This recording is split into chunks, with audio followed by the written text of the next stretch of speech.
Hello friends, Hello Charlotte is a series of RPG Maker games as well as a visual novel AU spin-off made by Aethering. Hello Charlotte consists of main episodes as well as side games, and kind of functions as arcs of the story for each episode. If you ever played Xenosaga, the way Hello Charlotte is structured is similar to that. When I marathoned the games, the series quickly sprung up to become one of my favorites.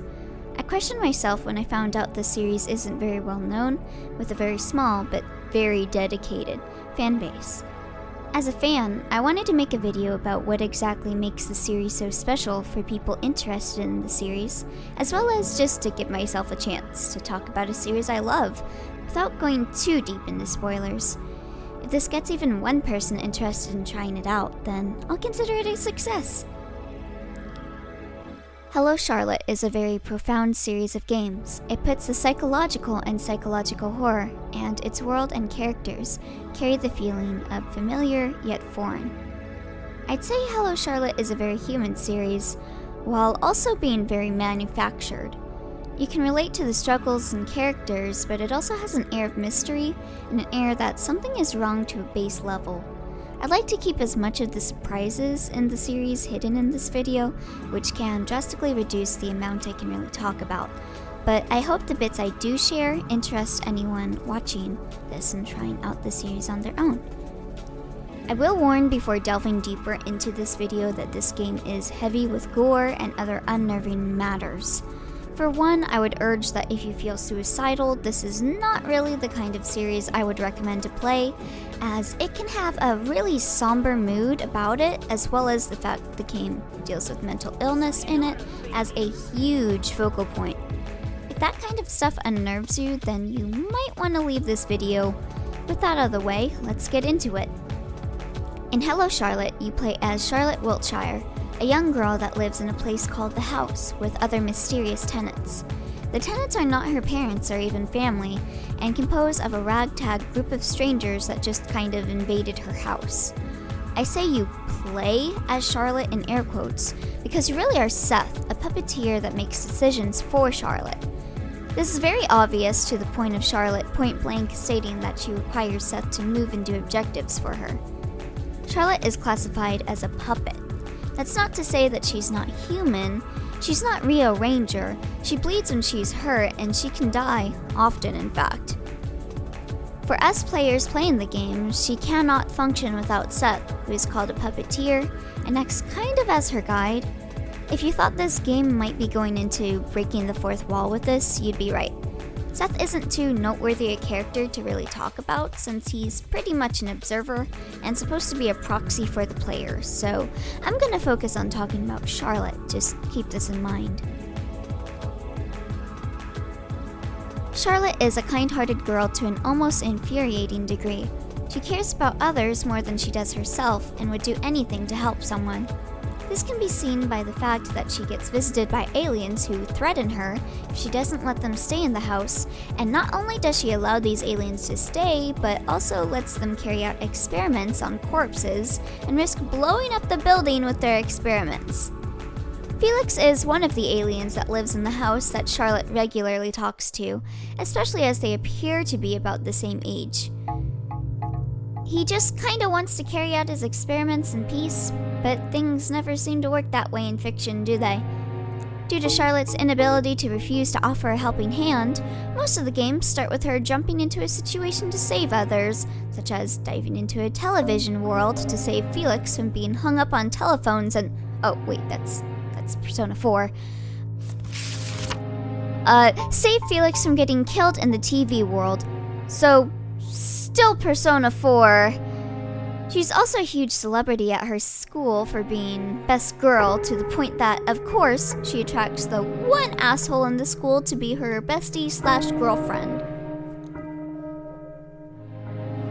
Episode 1 is presented as the stereotypical RPG Maker game with a focus on puzzle solving and exploration of random abstract places.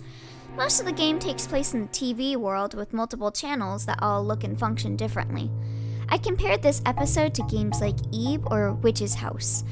They're It's not too much of a heavy story here, with the focus being that you just really want to see this cute girl go on explorations in the hellscape TV land, and possibly save her friend Felix from getting brutally murdered. There are oracles, which are basically a race of gods on the brink of extinction and such, but not too much is said in this installment about what exactly the point of it all is, other than that Felix must be protected at all costs. That's not to say its story isn't there or that it isn't interesting, but compared to the later episodes, this game is a bit less notable. It's a starting point, a foundation, but doesn't stand too well on its own. I think that's why it's free and the others aren't. Since this episode is free, you now have no excuse to not play it. So, why don't you go play it right now? It takes about an hour to play, and I highly recommend at least checking it out. Just look at Charlotte! Isn't she cute? Don't you want to just squish her cheeks and give her a hug? I did enjoy this game for what it offered, but if this was all Hello Charlotte was, I probably would not be as big a fan as I am. Which leads us to Episode 2. Episode 2 changes up the gameplay by putting in random battles that are reminiscent of the game off, except for the point that battles are pointless. There's no leveling system, no EXP points you gain for battles, nor any boss battles in the game's story. The battles are all random encounters, and it's better to just run from them. That's my biggest gripe with this episode in particular, since the battles are really interruptive, and while they look cool the first time, it gets old fast. In this episode, Charlotte meets a young boy being bullied in an alleyway on her way to school that goes by the name of C. Seeing as Charlotte is a kind angel we do not deserve, she immediately grows attached to him. C claims to be the god of this world, and it quickly becomes a sad otome game where you play the hopeless romantic in love with a cute depressed boy. Can you really blame Charlotte though? He do be looking really cute. You also get to know Henri, Charlotte's best friend, read bully. She's really manipulative, with a problem of being overly obsessive over Charlotte in a very unhealthy way, which results in the greatest love triangle of all time. This episode takes the world of episode 1 and highly expands upon it, showing more lore details and getting to know the characters from the first game a lot more. This is a game where I got to love Big Bird, Bennett, one of Charlotte's home invasion aliens, a lot more since the game gave more interactions with him outside of funny man eat the soap. Honestly, with this game's progressive day system routine of going to school, coming home, rinsing and repeating, gets you to know the house residents and the world a lot more. It becomes kind of a second home. The residents of the house truly did feel like housemates in this game, other than random crazy people from the first. The school also really made me feel like I was getting to know its system, right down to how even the random NPCs were interesting to me, even if their line of dialogue was just them puking into a bag in the cafeteria. It's the little things in life that give you attachment. This is where it gets difficult to recommend, since if you didn't like the first game too much, I want to tell you this game is a lot better, but it does cost money, and the demo on Steam is actually just episode 1. This was the game that really got me interested in Hello Charlotte, so I do want to urge you to try it out, or watch a playthrough of it on YouTube to see if it's your cup of tea. Not the one on my channel though, since my Hello Charlotte playthroughs are primarily retrospective playthroughs, so I talk about spoilers in them a lot. Episode 3 focuses mostly on the story, with occasional time sequences and various dialogue choices. It does have puzzle segments like the hell that is a Honecker segment. Seriously, just follow a guide. Especially if you're an achievement hunter for this segment, you will thank me later. But puzzles take more of a backseat, and it becomes more of a visual novel, with walking from flag A to flag B. This is the last game in the series, mainline-wise, and boy is it a doozy. I can't share much on this episode because, well, spoilers, but this is the big one, the end. Lots of questions, lots of answers, and a whole bunch of tears. If you thought episode 2 was sad, buckle up, baby, cause we're going for a ride. I can't can't even give a brief synopsis of the beginning of this game because it would have spoilers for episode 2 and take a surprise that the game has away from you. However, I will say that this game is very in your face about the hypocrisy of humanity. There's quite a lot of segments that reek of commentary on Twitter and Tumblr and the negatives of mob mentality. There's a bit of that with episode 2 as well, but episode 3 just makes a big show of it in a way that is almost mocking the people that play the game. It might come off as preachy to some, but I really enjoyed the show segments in this game a lot. In fact, it's one of my favorite parts of the game. While the other Hello Charlotte games do break the fourth wall a lot, this one puts a bat to the wall and beats it beyond recognition.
You wanna reload a save file to see the alternate choice? No. The game openly mocks you, and I, for one, welcome this kind of behavior in a game. Also, if you like recording Let's Plays or streaming the games you played, it calls you out on that too. This entire game is essentially a call-out post for humanity, and I am living for it. That's all of the main canon games, though there are also 2 spin-offs. Hello Charlotte Delirium and Heaven's Gate. Delirium is a lot like the first episode, but with some of the storytelling improvements of the later games, and is meant to be played in between episode 2 and 3. It's an AU where Charlotte becomes a crazy psychopath that runs around meat worlds and TV land and has no regard for the lives of others in a way that bumps her even further on the baby scale. Aw, look at her! She's covered in blood and she is happy with her girlfriend. Sure, she might possibly have eaten a corpse or something, but look at her little face! This game is very random and zany, but in a good way.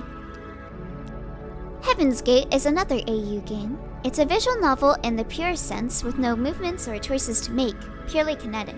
While both Delirium and Heaven's Gate are both AUs, this one is more complicated than Delirium and delves deep into some character pasts. I feel if I talked too much about it, that'd give away spoilers for episode 3, so I'll refrain from that. But it's basically a what-if story involving a few characters if their life situation was slightly different.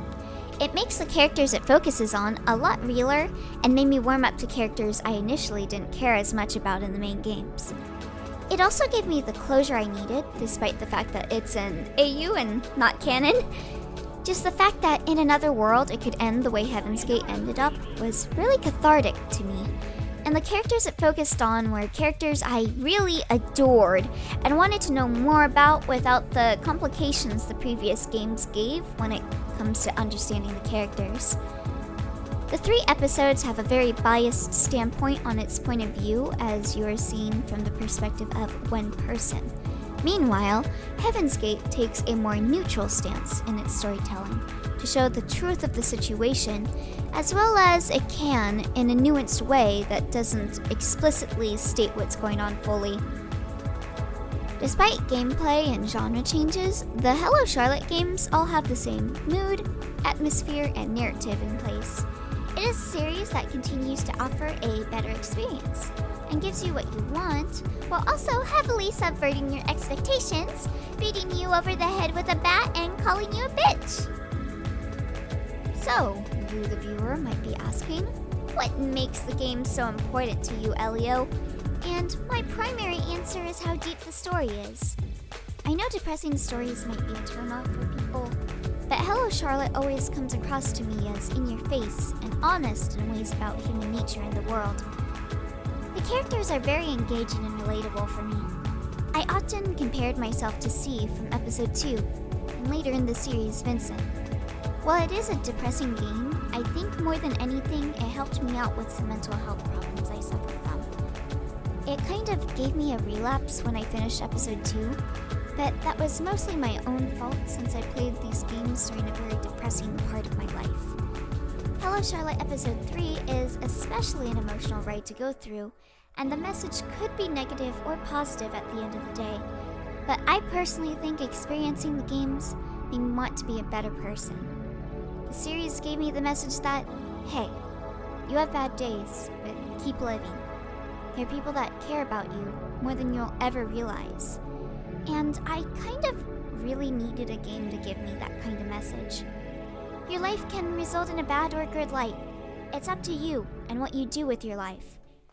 Hello Charlotte is a very entertaining series, and it's not even over as I'm typing this. The main series may be concluded with episode 3, but we're still getting more supplemental info on characters that we didn't really get to explore much of in the games. We're getting Rehab Friday, a game that focuses on a lot of the house residents, and I'm excited primarily because it looks like we're getting to learn more about characters Florence, Baldwin, and Goodwin. Characters I was always interested in, but never sold on fully caring about when compared to other house denizens like Bennett and Felix. And while I didn't talk much about Heaven's Gate, that's my favorite of the Hello Charlotte games because I care a lot about the characters that game focuses on.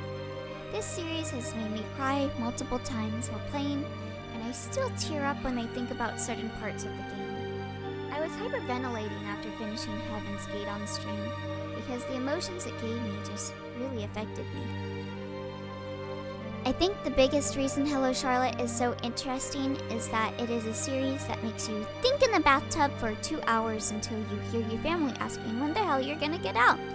This series really makes you think about yourself, how you treat others, and what exactly life is for you. It has characters that you care for, who feel like people, and you could know for real. Heck, you probably will hate some characters, and that's okay. I initially came in hating Henri, though I warmed up to her a lot after episode 3 in Heaven's Gate. I also think as a game with a lot of meta commentary, it handles itself a lot better than other fourth wall breaking games, and relies less on shock value but rather emotional and physical value. DDLC joke here. If you like games with a deep lore and interesting story, as well as a series with varied, complicated, and human-like characters, I think this is one of the best series I've played that has that. Please, get into Hello Charlotte! The fandom is small, but we're passionate about the series, and I'd like to share this love with as many people as possible. Thanks for watching. I tend to not have like and sub spiels at the end of my video. All I really ask is to maybe share this with friends you think might like the series, since at the end of the day, I just want people to know about this great series. Also, check out Aetherin's other games, they're great as well. Tomorrow Won't Come for Those Without Redacted is completed and on Steam. It's a very short romp in a well thought out world with a lot of commentary on religion. It's very similar to Hello Charlotte in tone, and if you like the characters of Hello Charlotte, I think you'll enjoy it. Mr. Rayner's Solve It service is another game still in development, and looks like it'll be a long game. I played the demo for that, and again, it looks to be another great game to keep your eyes out on. It's a text-based adventure you can play in your browser, with a really cool setting. I'm out of Aetherin games to play on this channel, so I've been thinking of doing more videos like this in between waiting for Rehab Friday and Mr. Sis to come out. So please let me know what you'd like to see a video on. I'm personally thinking about a video talking about the parallels between two boys that deserved better. If you played Heaven's Gate, you know who I'm talking about. I'd like to thank everyone that helped out with this video. I'll be showing their Twitters in the video as well as leaving the links to their socials in the video description. A big thank you to Linden, aka Achromatic, for drawing the art in this video. He's a fantastic artist, and you should definitely check out his Twitter for more goodness.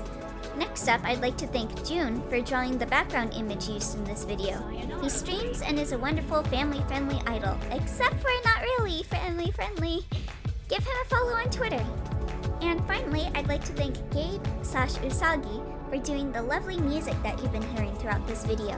They're super talented, and you should check out their Bandcamp and buy their music, as well as follow their Twitter, of course. If it weren't for them, this video would not be possible, so be sure to give them lots of love. And that's it for the video now. Thank you again for watching.